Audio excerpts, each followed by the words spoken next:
ನಿಮ್ಮ ದಿನವನ್ನು ಪ್ರಾರಂಭಿಸಲು ಮತ್ತು ದೇವರ ಕರುಣೆ ಮತ್ತು ಅನುಗ್ರಹದಲ್ಲಿ ನಡೆಯಲು ಈ ಪ್ರಾರ್ಥನೆ ಸಹಾಯಕವಾಗಿದೆ. ಆದರೆ ನಾವು ಪ್ರಾರ್ಥಿಸುವ ಮೊದಲು ನಾನು ದೇವರ ವಾಕ್ಯವನ್ನು ಓದಲು ಬಯಸುತ್ತೇನೆ. ಇದರಿಂದ ನಾವು ದೇವರ ವಾಗ್ದಾನಗಳನ್ನು ಹಿಡಿದಿಟ್ಟುಕೊಳ್ಳಬಹುದು ಮತ್ತು ದಿನವಿಡೀ ಆತನ ವಾಗ್ದಾನಗಳಲ್ಲಿ ನಡೆಯಲು ಅವು ನಮಗೆ ಸಹಾಯವಾಗುತ್ತವೆ. ಫಿಲಿಪಿಯರಿಗೆ ಬರೆದ ಪತ್ರ ಅಧ್ಯಾಯ 4 ವಚನ 19. ನನ್ನ ದೇವರು ತಮ್ಮ ಮಹದೈಶ್ವರ್ಯದಿಂದ ನಿಮ್ಮ ಅಗತ್ಯಗಳನ್ನೆಲ್ಲ ಕ್ರಿಸ್ತ ಯೇಸುವಿನ ಮುಖಾಂತರ ಪೂರೈಸುವರು. ಕೀರ್ತನೆ 23:6.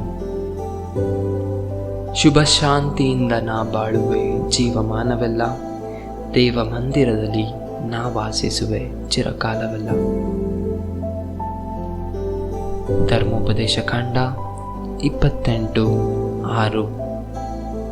ನೀವು ಕೆಲಸಕ್ಕೆ ಹೋಗುವಾಗಲೂ ಬರುವಾಗಲೂ ಶುಭವುಂಟಾಗುವುದು. ಕೀರ್ತನೆ 118:24. ಪ್ರಭುವೇ ನಿಯೋಜಿಸಿದ ದಿನವಿದು, ಹರ್ಷಿಸಿ ಆನಂದಿಸೋಣ ಇಂದು. ಕೀರ್ತನೆ 31:7-8. ಹರ್ಷಾನಂದಗೊಳ್ಳುವೆ ನೆನೆದು ನಿನ್ನ ಅನಂತ ಪ್ರೀತಿಯನ್ನು, ಈಕ್ಷಿಸಿದೆ ನೀ ಭಕ್ತನ ದೀನತೆಯನ್ನು, ಲಕ್ಷಿಸಿದೆ ಬಾಧೆಗಳನ್ನು. ವಿರೋಧಿಗಳ ವಶಕ್ಕೆ ನನ್ನ ನೀ ಬಿಟ್ಟು ಬಿಡಲಿಲ್ಲ, ನಿರಾಂತದೆಡೆಯಲ್ಲಿ ನನ್ನ ನಿಲ್ಲಿಸಿದೆಯಲ್ಲ. ಯೋಹಾನನ 3ನೇ ಪತ್ರ ಅಧ್ಯಾಯ 1 ವಚನ 2. ಎಲ್ಲ ವಿಷಯಗಳಲ್ಲಿ ನಿನಗೆ ಶುಭವನ್ನು ಕೋರುತ್ತೇನೆ, ನಿನ್ನ ಸುಕ್ಷೇಮಕ್ಕಾಗಿ ಪ್ರಾರ್ಥಿಸುತ್ತೇನೆ. ಆತ್ಮದ ವಿಷಯದಲ್ಲಿ ನೀನು ಅಭಿವೃದ್ಧಿಗೊಳ್ಳುತ್ತಿರುವೆ ಎಂದು ನಂಬಿದ್ದೇನೆ. ರೋಮನ್ನರಿಗೆ ಬರೆದ ಪತ್ರ 15:13. ಭರವಸೆಯ ಮೂಲವಾಗಿರುವ ದೇವರಲ್ಲಿರುವ ನಮ್ಮ ವಿಶ್ವಾಸದ ಮೂಲಕ ಲಭಿಸುವ ಆನಂದವನ್ನು, ಶಾಂತಿ ಸಮಾಧಾನವನ್ನು ನಿಮಗೆ ಸಮೃದ್ಧಿಯಾಗಿ ದಯಪಾಲಿಸಲಿ. ನಿಮ್ಮ ಭರವಸೆ ಪವಿತ್ರಾತ್ಮ ಅವರ ಪ್ರಭಾವದಿಂದ ಪ್ರವರ್ಧಿಸುವಂತಾಗಲಿ. ಪ್ರಲಾಪಗಳು 3:22-23. ನಾವು ಉಳಿದಿರುವುದು ಸರ್ವೇಶ್ವರನ ಕರುಣೆಯಿಂದ. ಆತನ ಕೃಪಾವರಗಳಿಗೆ ಕೊನೆಯೇ ಇಲ್ಲ. ಹೊಸದಾಗಿ ಅವು ಒದಗುತ್ತವೆ ದಿನದಿನವೂ. ಮಹತ್ತರವಾದುದು ಆತನ ಸತ್ಯಸಂಧತೆಯು. ಕೀರ್ತನೆ 28:7. ಪ್ರಭುವೇ ಶಕ್ತಿ, ಎನಗೆ ರಕ್ಷೆ, ಎನ್ನೆದೆಯ ನಂಬುಗೆ. ಎನ್ನ ಮನಃಪೂರ್ವಕ ಕೀರ್ತನೆ ಆತನಿತ್ತ ನೆರವಿಗೆ. ಕೀರ್ತನೆ 143:8. ಬೆಳಿಗ್ಗೆ ಸ್ಮರಿಸ ಮಾಡು ನಿನ್ನ ಚಲ ಪ್ರೀತಿಯನ್ನು, ನಿನ್ನಲ್ಲಿಯೇ ಇಟ್ಟಿರುವೆನು ನನ್ನ ನಂಬಿಕೆಯನ್ನು. ತೋರಿಸು ನನಗೆ ನಾ ಹಿಡಿಯಬೇಕಾದ ಮಾರ್ಗವನ್ನು, ನಿನ್ನ ಕಡೆಗೆ ಎತ್ತಿರುವೆನು ನನ್ನ ಹೃನ್ಮನಗಳನ್ನು. ಪ್ರಾರ್ಥಿಸೋಣ. ಸ್ವರ್ಗೀಯ ತಂದೆಯೇ, ನನ್ನ ಜೀವನದ ಮೇಲೆ ನಿಮ್ಮ ಕರುಣೆ ಮತ್ತು ಅನುಗ್ರಹವನ್ನು ಸುರಿಯಬೇಕೆಂದು ನಾನು ಇಂದು ಪ್ರಾರ್ಥಿಸುತ್ತೇನೆ. ನಾನು ಇಂದು ಸರ್ವಶಕ್ತ ಯೆಹೋವ ದೇವರನ್ನು ಪ್ರಾರ್ಥಿಸುತ್ತೇನೆ.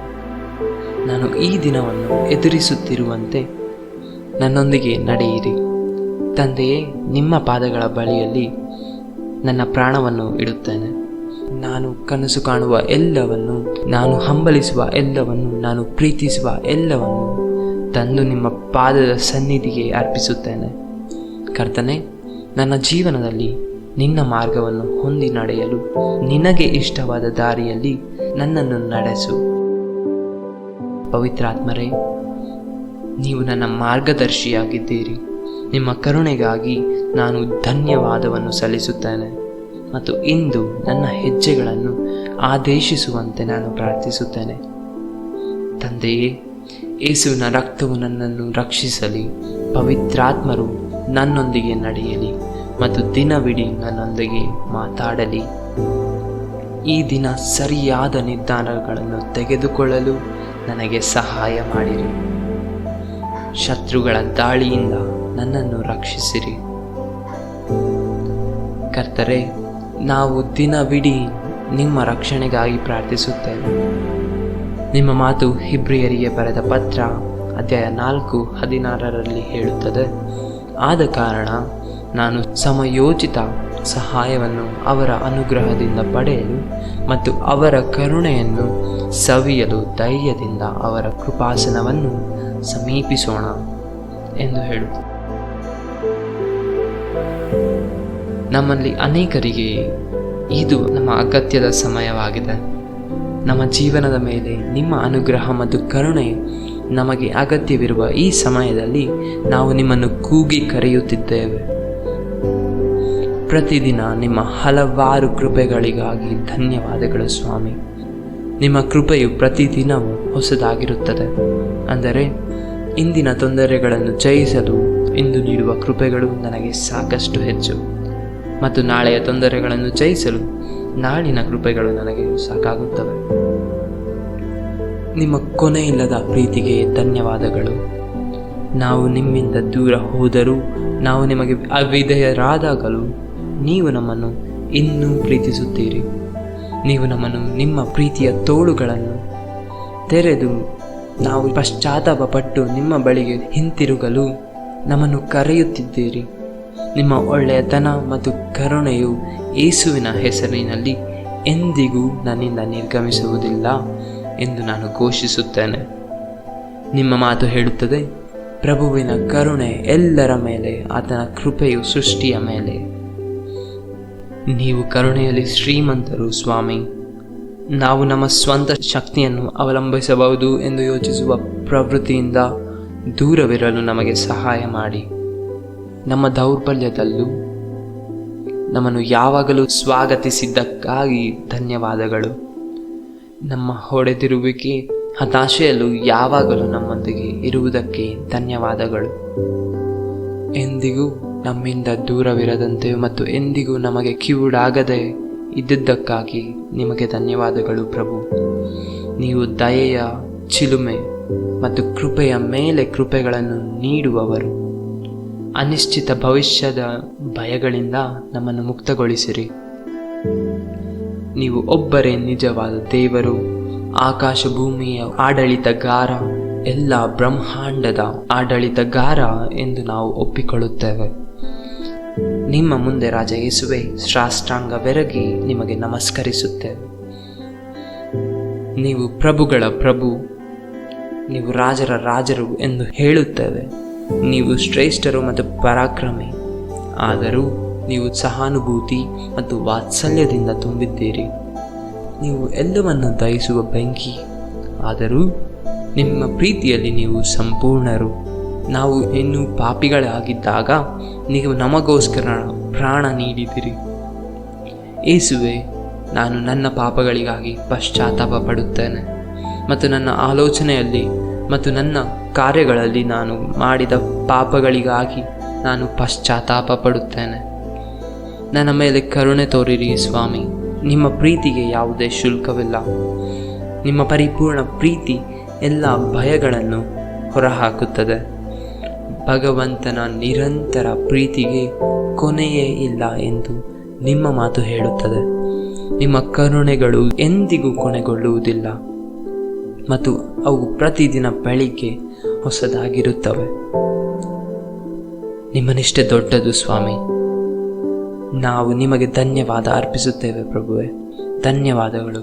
ಪಾಪದಿಂದ ನಮ್ಮನ್ನು ರಕ್ಷಿಸಿದ ನಿಮ್ಮ ಮಗನಾದ ಯೇಸು ಕ್ರಿಸ್ತರಿಗೆ ಧನ್ಯವಾದಗಳು. ನಿಮ್ಮ ಪ್ರೀತಿ ಎಷ್ಟು ಬಲವಾಗಿತ್ತು ಎಂದರೆ ಪಾಪವು ನಮ್ಮನ್ನು ನಿಮ್ಮಿಂದ ಬೇರ್ಪಡಿಸಲು ನೀವು ನಮ್ಮನ್ನು ಬಿಟ್ಟುಕೊಡಲಿಲ್ಲ, ಮತ್ತು ಪಾಪವು ನಮ್ಮ ತಲೆಯ ಮೇಲೆ ನೇತಾಡುವ ಶಿಕ್ಷೆಯಾಗಿದ್ದರೂ ಸಹ ಶಾಶ್ವತ ಮರಣದ ಬದಲಿಗೆ ನೀವು ನಮಗೆ ಶಾಶ್ವತ ಜೀವನವನ್ನು ನೀಡಲು ಆಶಿಸಿದಿರಿ. ನಿಮ್ಮ ಕರುಣೆಯೇ ನಿಮ್ಮನ್ನು ಶ್ರೇಷ್ಠ ರೀತಿಯಲ್ಲಿ ವರ್ತಿಸುವಂತೆ ಮಾಡಿತು. ಯಾಕೆಂದರೆ ದೇವರು ಲೋಕವನ್ನು ಎಷ್ಟಾಗಿ ಪ್ರೀತಿಸಿದರೆಂದರೆ ತಮ್ಮ ಏಕೈಕ ಪುತ್ರನನ್ನೇ ಧಾರೆ ಎರೆದರು. ಆತನಲ್ಲಿ ವಿಶ್ವಾಸವಿಟ್ಟ ಯಾರೂ ನಾಶವಾಗದೆ ಎಲ್ಲರೂ ನಿತ್ಯ ಜೀವವನ್ನು ಪಡೆಯಬೇಕು ಎಂಬುದೇ ದೇವರ ಉದ್ದೇಶ. ನಿಮ್ಮ ಪ್ರೀತಿಯು ಬಲವಾದುದು ಸ್ವಾಮಿ. ಅದು ಸ್ಥಿರವಾಗಿದೆ. ನೀವು ಶತ್ರುಗಳಿಂದ ನಮ್ಮನ್ನು ರಕ್ಷಿಸುವಷ್ಟು ಪ್ರಬಲವಾಗಿದ್ದೀರಿ. ಈ ದಿನದಲ್ಲಿ ಎಷ್ಟೋ ಸಂಗತಿಗಳು ನಡೆದಿರಬಹುದು, ಎಷ್ಟೋ ಸಂಗತಿಗಳು ನಡೆಯಬೇಕಿರಬಹುದು. ಆದರೆ ನಿಮ್ಮ ಪ್ರೀತಿಯು ಕಾಣುವ ಮತ್ತು ಕಾಣದ ಯುದ್ಧಗಳಿಂದ ನಮ್ಮನ್ನು ರಕ್ಷಿಸಿದೆ. ನಮಗೆ ಗೊತ್ತಿಲ್ಲದ ಶತ್ರುಗಳ ದಾಳಿಯನ್ನು ನೀವು ನಿರ್ಬಂಧಿಸಿದ್ದೀರಿ. ನಿಮ್ಮ ಕೃಪೆಯು ನಮ್ಮನ್ನು ಕಾಪಾಡುತ್ತಲೇ ಇದೆ. ನೀವು ವರ್ಣನೆಗೆ ಮೀರಿದ ಸುಂದರ ದೇವರು. ನಿಮ್ಮ ವಾಕ್ಯವು ಕೀರ್ತನೆಗಳ ಪುಸ್ತಕದಲ್ಲಿ ಹೇಳುತ್ತದೆ, ಕೃಪಾಳು ದೇವ ಕರುಣಿಸೆನ್ನನ್ನು, ಕರುಣಾನಿಧಿ ಅಳಿಸೆನ್ನ ದೋಷವನ್ನು, ತೊಳೆ ಪೂರ್ತಿಯಾಗಿ ಪಾಪದಿಂದ ನನ್ನು, ದೋಷ ಪರಿಹರಿಸಿ ಶುದ್ಧಗೊಳಿಸೆನ್ನನ್ನು. ಓ ದೇವರೇ, ನನ್ನ ಮೇಲೆ ಕರುಣೆ ತೋರಿಸು. ನಿಮ್ಮ ನಿರಂತರ ಪ್ರೀತಿಯ ಪ್ರಕಾರ, ನಿಮ್ಮ ಮಹಾನ್ ಸಹಾನುಭೂತಿಯ ಪ್ರಕಾರ, ನಿಮ್ಮ ಅಪಾರವಾದ ಕರುಣೆಯ ಪ್ರಕಾರ ನಮ್ಮ ಅಪರಾಧಗಳನ್ನು ಅಳಿಸಿಬಿಡಿ ಸ್ವಾಮಿ, ಅಳಿಸಿಬಿಡಿ. ನಮ್ಮ ಎಲ್ಲ ಅಕ್ರಮವನ್ನು ತೊಳೆದು ನಮ್ಮನ್ನು ಪಾಪದಿಂದ ಶುದ್ಧೀಕರಿಸಿರಿ. ನಾವು ಅರ್ಹವಲ್ಲದ ನಿಮ್ಮ ನಿರಂತರ ಪ್ರೀತಿಗಾಗಿ ನಿಮಗೆ ಧನ್ಯವಾದಗಳು. ನನಗೆ ಅರ್ಹವಲ್ಲದ ನಿಮ್ಮ ಮಹಾನ್ ಕೃಪೆಗಾಗಿ ನಾನು ನಿಮಗೆ ಧನ್ಯವಾದಗಳನ್ನು ಸಲ್ಲಿಸುತ್ತೇನೆ. ನಿಮ್ಮ ಕರುಣೆಯನ್ನು ಅರ್ಥ ಮಾಡಿಕೊಳ್ಳುವ ಸಾಮರ್ಥ್ಯ ನಮ್ಮ ಮನಸ್ಸಿಗೆ ಇಲ್ಲ. ನೀವು ಪ್ರತಿದಿನ ನಮಗೆ ಮಿತಿ ಇಲ್ಲದ ಕರುಣೆಯನ್ನು ತೋರಿಸುತ್ತೀರಿ. ನೀವು ನಮ್ಮೊಂದಿಗೆ ತಾಳ್ಮೆಯಿಂದಿದ್ದೀರಿ. ನೀವು ನಮ್ಮನ್ನು ಮತ್ತೆ ಆರೋಗ್ಯವಂತರನ್ನಾಗಿ ಮಾಡುವ ತಂದೆಯಾಗಿದ್ದೀರಿ. ಯಾವಾಗಲೂ ನಮ್ಮನ್ನು ಕಾಯುವ ನಿಮ್ಮ ದೈವಿಕ ಕರುಣೆಗೆ ನಾನು ಧನ್ಯವಾದಗಳನ್ನು ಸಲ್ಲಿಸುತ್ತೇನೆ. ನಾವು ನಿಜವಾಗಿಯೂ ಪಾಪಿಗಳಾಗಿದ್ದರೂ ನೀವು ಇನ್ನೂ ನಮ್ಮ ಬಗ್ಗೆ ಕಾಳಜಿ ವಹಿಸುತ್ತೀರಿ. ನಮ್ಮ ಅಪರಿಪೂರ್ಣತೆಯ ಹೊರತಾಗಿಯೂ ಸಹ ನೀವು ಇನ್ನೂ ನಿರಂತರವಾಗಿ ಪ್ರೀತಿಸುತ್ತೀರಿ. ನಾವು ಎಷ್ಟು ಬಾರಿ ಬಿದ್ದಿದ್ದರೂ ಸಹ ನಾನು ನಿಮ್ಮನ್ನು ನಂಬುತ್ತೇನೆ. ನಿಮ್ಮ ನಿರಂತರ ಕರುಣೆಯಿಂದ ನಾವು ಮತ್ತು ನಮ್ಮ ಕುಟುಂಬ ಜೀವನದ ಪ್ರತಿಯೊಂದು ಭಯದಿಂದಲೂ ದೂರವಾಗಲಿ ಸ್ವಾಮಿ. ಶತ್ರುವನ್ನು ಜಯಿಸಲು ನನಗೆ ಧೈರ್ಯ ಮತ್ತು ಶಕ್ತಿಯನ್ನು ನೀಡಿ. ನೀವು ಯಾವಾಗಲೂ ನನ್ನೊಂದಿಗೆ ನಿಲ್ಲುವ ಭರವಸೆ ನೀಡುತ್ತೀರಿ. ನಮ್ಮನ್ನು ಎಂದಿಗೂ ತೊರೆಯುವುದಿಲ್ಲ ಅಥವಾ ನಮ್ಮನ್ನು ದೂರ ಮಾಡುವುದಿಲ್ಲ ಎಂದು ನೀವು ಭರವಸೆ ನೀಡಿದ್ದೀರಿ. ಮತ್ತು ಈಗ ನಮಗೆ ಎಂದಿಗಿಂತಲೂ ಹೆಚ್ಚು ನಿಮ್ಮ ಅಗತ್ಯ ಹೆಚ್ಚಿದೆ. ನೀವು ನಮ್ಮನ್ನು ಕೃಪೆ ಮತ್ತು ದಯೆಯ ಹೊದಿಕೆಯಿಂದ ಹೊದಿಸಿರುವ ಕಾರಣ ನಾನು ನಿಮಗೆ ಕೃತಜ್ಞತೆಯನ್ನು ಸಲ್ಲಿಸುತ್ತೇನೆ. ನೀವು ನಮಗೆ ಶಾಶ್ವತ ಸಂತೋಷವನ್ನು ನೀಡಿದ್ದೀರಿ ಮತ್ತು ನಾವು ನಿಮ್ಮ ಪವಿತ್ರ ಹೆಸರನ್ನು ಆರಾಧಿಸುತ್ತೇವೆ, ಏಕೆಂದರೆ ನೀವು ಒಡಂಬಡಿಕೆಯನ್ನು ಉಳಿಸಿಕೊಳ್ಳುವ ದೇವರು. ನಾವು ನಿಮ್ಮನ್ನು ನಂಬುತ್ತೇವೆ ಮತ್ತು ನಿಮ್ಮನ್ನೇ ಅವಲಂಬಿಸುತ್ತೇವೆ ಸ್ವಾಮಿ. ಶತ್ರುಗಳು ಆಕ್ರಮಣ ಮಾಡಲು ಪ್ರಯತ್ನಿಸಿದಾಗ ನಮ್ಮ ಮೇಲೆ ಕರುಣಿಸು. ಅವನು ತನ್ನ ಸೈನ್ಯವನ್ನು ನನ್ನ ವಿರುದ್ಧ ಕಳುಹಿಸಿದಾಗ ನೀವು ನಮ್ಮ ರಕ್ಷಕರಾಗಿರಿ. ನೀವು ನಮ್ಮ ಬಲವಾದ ಗೋಪುರವಾಗಿರಿ. ದೃಢವಾಗಿ ನಿಲ್ಲಲು ಮತ್ತು ಕಷ್ಟದ ದಿನಗಳಲ್ಲಿ ನೀವು ನಮ್ಮ ಭದ್ರಕೋಟೆ ಎಂದು ತಿಳಿದುಕೊಳ್ಳಲು ನಮಗೆ ಸಹಾಯ ಮಾಡಿ ಸ್ವಾಮಿ. ನೀವು ನಮ್ಮ ಮೋಕ್ಷದ ಬಂಡೆಯಾಗಿದ್ದೀರಿ. ನೀವು ನಮ್ಮ ಭರವಸೆಯ ಬಂಡೆಯಾಗಿದ್ದೀರಿ. ಭಗವಂತ ನನ್ನ ಬಂಡೆ ಮತ್ತು ನನ್ನ ಕೋಟೆ, ನನ್ನ ವಿಮೋಚಕ ಎಂದು ನಾನು ಘೋಷಿಸುತ್ತೇನೆ. ನೀವು ನನ್ನ ಗುರಾಣಿ, ನೀವು ನನ್ನ ರಕ್ಷಣೆಯ ಕೊಂಬು, ನೀವು ನನ್ನ ಭದ್ರಕೋಟೆ. ಇತರ ಜನರು ನಮ್ಮ ಹೋರಾಟಗಳನ್ನು ನೋಡದಿರಬಹುದು, ಆದರೆ ಪ್ರಭು ನೀವು ನೋಡುತ್ತಿದ್ದೀರಿ, ನಿಮಗೆ ತಿಳಿದಿದೆ. ಇತರ ಜನರು ನಮ್ಮ ನೋವನ್ನು ತಿಳಿಯದೇ ಇರಬಹುದು, ಆದರೆ ನೀವು ಅದನ್ನು ತಿಳಿದಿರುವುದಕ್ಕಾಗಿ ನಾನು ನಿಮಗೆ ಕೃತಜ್ಞತನಾಗಿದ್ದೇನೆ ಸ್ವಾಮಿ. ಜೀವನದ ಸವಾಲುಗಳು ಅಗಾಧವಾಗಿವೆ.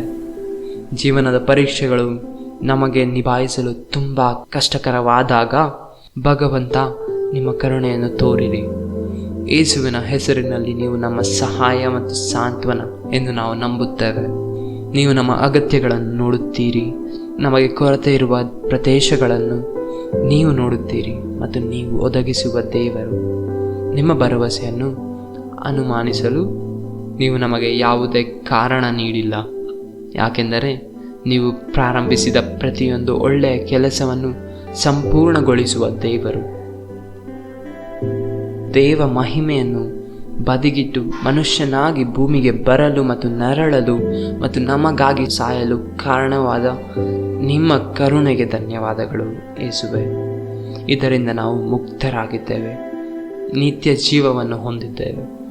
ನಮ್ಮ ದುಃಖ ಮತ್ತು ಶಾಶ್ವತ ಹಣೆ ಬರಹದಿಂದ ನೀವು ನಮಗೆ ನಿತ್ಯ ಜೀವವನ್ನು ಹೆಚ್ಚು ಹೇರಳವಾಗಿ ನೀಡಲು ಬಂದಿರಿ. ನೀವು ದಣಿದವರಿಗೆ ವಿಶ್ರಾಂತಿಯನ್ನು ನೀಡಲು ಬಂದಿರಿ.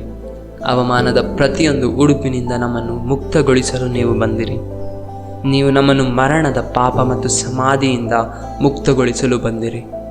ಈಗ ನಿಮ್ಮ ಪುನರುತ್ಥಾನದ ಶಕ್ತಿಯಿಂದ ನಮ್ಮ ಜೀವನದಲ್ಲಿ ಎಲ್ಲವೂ ಸಾಧ್ಯ ಎಂದು ನಾವು ನಂಬುತ್ತೇವೆ. ನಿಮ್ಮ ಕರುಣೆಯ ನಮ್ಮನ್ನು ನೋಡಲಿ, ನಿಮ್ಮ ಪ್ರೀತಿ ನಮ್ಮನ್ನು ಸುತ್ತುವರಿಯಲಿ. ನಮ್ಮ ಪ್ರಾರ್ಥನೆಗಳನ್ನು ಕೇಳಿದ್ದಕ್ಕಾಗಿ ಧನ್ಯವಾದಗಳು. ಈ ಪ್ರಾರ್ಥನೆಯನ್ನು ಆಲಿಸುತ್ತಿರುವ ಪ್ರತಿಯೊಬ್ಬ ವ್ಯಕ್ತಿಯನ್ನು ನೀವು ಆಶೀರ್ವದಿಸಬೇಕೆಂದು ನಾನು ಕೇಳಿಕೊಳ್ಳುತ್ತೇನೆ. ತಂದೆ, ಯೇಸುವಿನ ಹೆಸರಿನಲ್ಲಿ ಅವರ ಜೀವನದಲ್ಲಿ ಕರುಣೆಯನ್ನು ನೀಡಿ ಎಂದು ನಾನು ಪ್ರಾರ್ಥಿಸುತ್ತೇನೆ. ಆಮೆನ್. ಈ ವಿಡಿಯೋವನ್ನು ನಿಮ್ಮ ಸ್ನೇಹಿತರು ಮತ್ತು ಬಂಧುಗಳ ಜೊತೆ ಹಂಚಿಕೊಳ್ಳಿ ಮತ್ತು Bible study in Kannada YouTube ಚಾನಲ್ಗೆ ಸಬ್ಸ್ಕ್ರೈಬ್ ಆಗಿ ವಿಡಿಯೋಗಳನ್ನು ಲೈಕ್ ಮಾಡಿ ಮತ್ತು ಆಮೆನ್ ಎಂದು ಕಾಮೆಂಟ್ ಮಾಡಿ. ಧನ್ಯವಾದಗಳು.